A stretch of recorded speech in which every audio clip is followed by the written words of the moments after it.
All right, everyone, now it's time to talk about the McConnell-Schumer budget omnibus. Technically Schumer-McConnell, but, one of them is cheerleading for it more than the other and making all sorts of crazy and depraved statements. Like McConnell came out and said, well, it's agreed upon that the number one priority among Republicans is to keep funding Ukraine. Hey, let's pass this $1.5 trillion spending bill. It's 4,000 pages long, so you're not going to get a chance to read even a small proportion of it, reasonably speaking, unless you want to have hundreds of staffers for the next 48 hours doing nothing else. Rand Paul, by the way, grandstanding by taking the whole thing, putting it in a fucking wheelbarrow and wheeling it in before the Senate.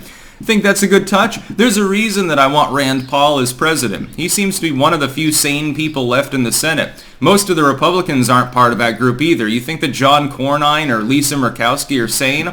Bunch of unipartyists hacks. Mitch McConnell comes out and pitches this and says, well, we need it. We need to fund the government through September. Give us limitless money. Now, keep in mind the particular situation fiscally that the United States is in. We are expecting a worldwide recession as of next year. It could be worse. We could enter a minor depression. It could last for years. We have more and more homeless people in the country.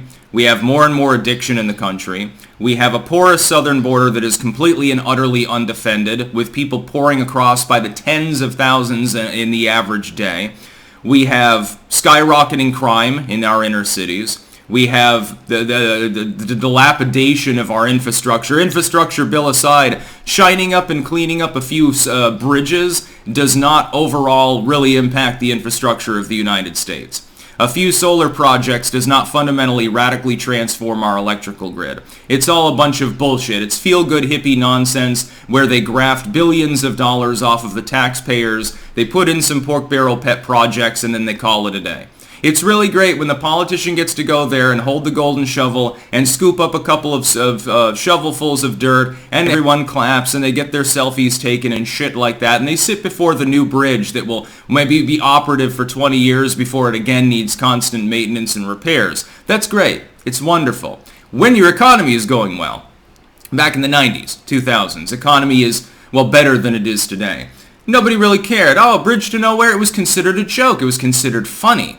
That was even during an economic crisis. Before that, of course you get pork barrel projects. Oh yeah, but the things are generally going well. People have food to eat, etc., etc. A lot of people don't now. There are people that are taking out loans, they're taking out credit card debt to buy groceries right now. There are people that are working 2 jobs. This is counted as job growth by the Biden administration because it's phony as fuck. There are people that are doing that despite for years having a solid job that could pay the bills. You have runaway inflation. Hate to tell you, but it's not coming down. It's gone linear. Better than the alternative. But it's still rising, to be clear, because it's a year-over-year metric that inflation uses, just so that people are aware of the fuzzy math being used under Bidenomics. Despite all of these problems, you now have a more than $1.5 trillion bill. 4,000 plus pages long. They're not going to have time to read it. You even have some pushback from some of the unipartyists. Even Kevin McCarthy is coming out and saying that he supports stymieing future legislation and retribution for this being rammed through in the lame duck period, although he's doing it entirely for self-serving reasons, and I can completely see through him. To his credit, he is signing aboard the basic premise. That somehow it makes him better than bitch McConnell. Why did the Republicans stupidly blunder into a situation why they wanted Mitch McConnell to continue leading them in the Senate? Can you name one accomplishment he's had in the last couple of years? Other than some sour grape statements, well, I really regret what Joe Biden's doing right now. Let me not stand in its way whatsoever. Yeah, this budget is necessary or we'll have a government shutdown, so we need to send, get this, $42 billion just to Ukraine now. How much border wall would that complete? We've got a crisis on our southern border. The state of Arizona is being sued by the Biden administration right now for plugging gaps in the southern border because it's so fucking porous, like a piece of rotting Swiss cheese. The mold is chewed halfway through the cheese, even minus the holes that were there in the first place. You certainly wouldn't want to eat that one, and all slimy and fucked up, all weird on the edges. You could feasibly complete at least that section of the border wall for far less than $42 billion. It's not that big a section. You could retrofit hundreds of miles of border defense. You could hire more ICE agents. So you could tackle that. the Republicans as a countermand to the Democrats demanding more and more gun control. Get rid of this gun, get rid of that gun. This one's scary, it makes too much noise. That one has too high a caliber, it's scary, get rid of it. As a counter to that, the Republicans, in theory at least, have now said for several years, well, no, the real problem is mental health care. A lot of these mass shooters, they're psychos. Well, if you had more mental health care, the hope is, especially in schools, the hope is that they don't happen. Absolutely. You could tackle that problem. $42 billion will hire a lot of therapists now, won't it? You could bring back some asylums for that total. It wouldn't be that difficult. You could tackle the crime crisis. You've got homeless people in the country, homeless veterans. The buzz term is homeless veterans. Oh, well, we're letting America's bravest suffer out in the cold on the streets, and they don't have enough support, and you're spending money on other things. Okay, give the $42 billion to programs to alleviate that and get these people jobs. Good luck. You'll be competing for the 20-hour-a-week job with someone with a PhD at this point because of the Bidenomic inflation mess, but feasibly, you could flip burgers, I guess. At the very least, you have enough to eat food. You can afford a pup tent to live in. It's better than sleeping under the overpass, marginally speaking. I guess the idea is that the Republicans don't give a shit about the homeless veterans because they're like, well, they're used to shitty conditions anyway. Well, he's used to forced marches of 50 miles and shit like that. He took jungle training. He knows how to get water from palm leaves and eat spiders and shit. He'll be fine under the overpass with a bunch of drunken urchins and shit like that. They don't give a fucking shit about the U.S. public. And this is the uniparty in action. You're not seeing support for this among the Rand Paul wing of the GOP, the libertarian-leaning side. You're not seeing it among the MAGA aficionados, other than I think maybe Marjorie Taylor Greene, she's in it with Lauren Boebert at the moment. It's funny how they call that a high school drama schoolgirl fight. If you were to aim the same ire at AOC and Ilhan Omar maybe sparring over something, you'd be called a sexist. I'm just putting that out there, the grotesque double standard of the legacy media.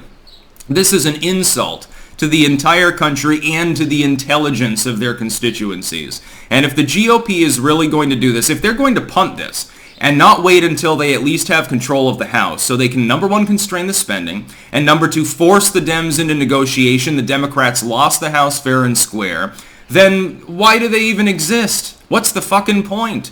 You're greenlighting a Dem-backed bill. Schumer likes this bill for a reason, and when McConnell gloms on too, it's because you're giving billions of dollars not to an American citizen's cause, not to helping the homeless here, not to tackling any of the problems the GOP identifies, again, the border crisis, soaring crime, etc. None of those things. You're helping bomb a bunch of people over in the eastern side of Ukraine.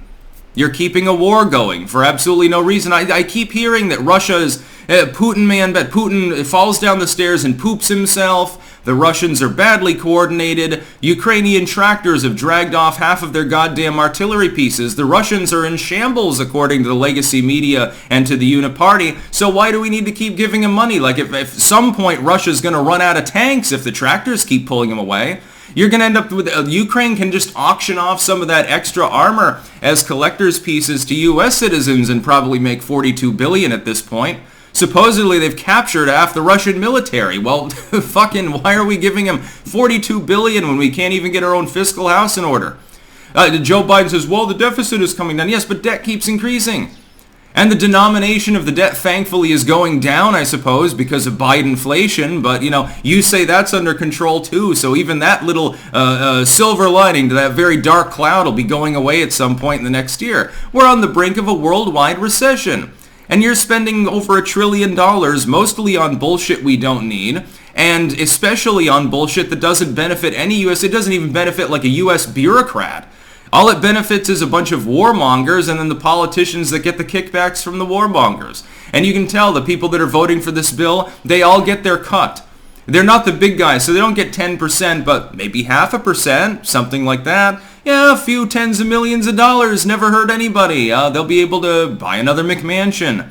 They'll be able to put solar panels on their 17-bedroom home to pretend that they're doing something about evil climate change. That's about all. Peace out.